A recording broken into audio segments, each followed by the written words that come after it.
To ask the Minister for Children and Youth Affairs the status of the Commission of the investigation into the mother and baby homes, the date of which she anticipates it will have a final report, and is she satisfied with its progress to date? And if you could make a statement there, Minister. 2 minutes. Thank you. I propose to take questions 9 and 13 together, and I thank deputies for their questions, and I know they're very interested in the work of the Commission and supportive of former residents. Deputies will be aware that the Commission of Investigation is independent in the context of its statutory investigations. I'm not, therefore, in a position to provide detailed progress updates on this work.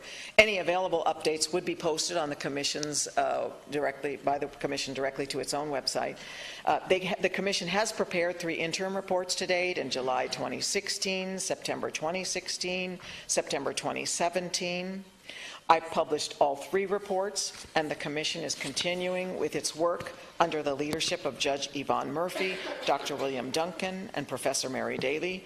It is, of course, open to the Commission to provide interim reports at intervals of its choosing, although there is no specific requirement for the Commission to do so. Should the Commission provide a further interim reports, I would similarly make these available as soon as possible after their consideration by government. The Commission confirmed the tragic discovery of juvenile remains interred on the site of the former home in Tuam in February of 2017. A number of technical and legal reports have now been examined by the interdepartmental group working to assist government in identifying an appropriate course of action in respect of the site.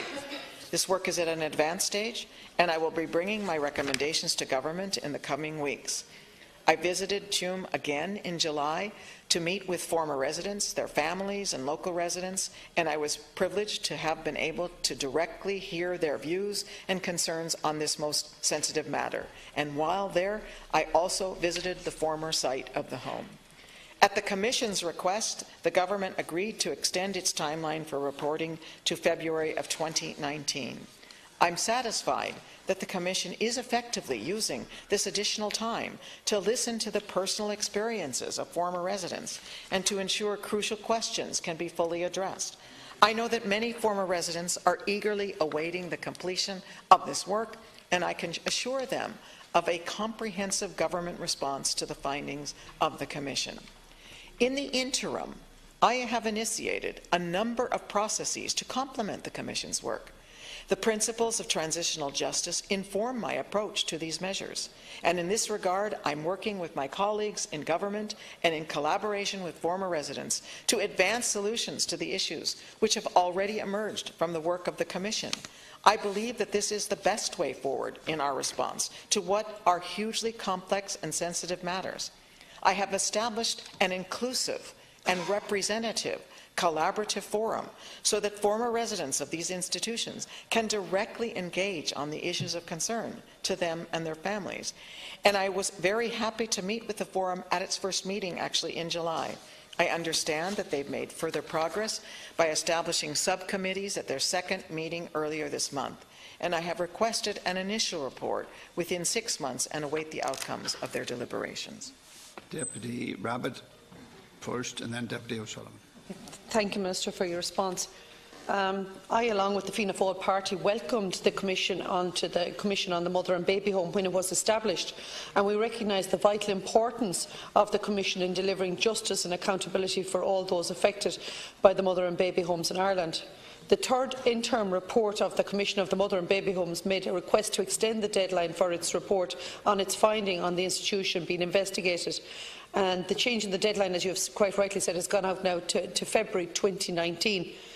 I'm glad you have met with them and you have been very supportive of the previous residents and families of the Mother and Baby Home in Tuam. But they are now getting incredibly frustrated at this point.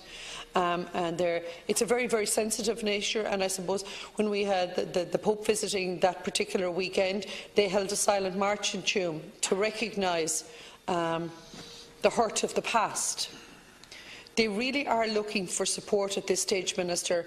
In relation to the counselling services, one of the things that was announced as part of when you talk about the transitional justice, there was the counselling service, and that's something that's falling down because people are trying to avail of the counselling services but are failing to get the support financially to be able to attend their counselling services, and I know you are aware of that.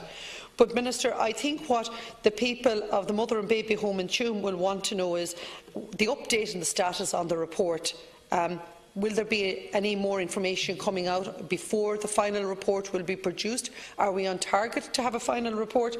And what are your intentions regarding the treatment of the remains found at Tuam? 1 minute. Thank you, Deputy. Just in relation to your questions around counselling services for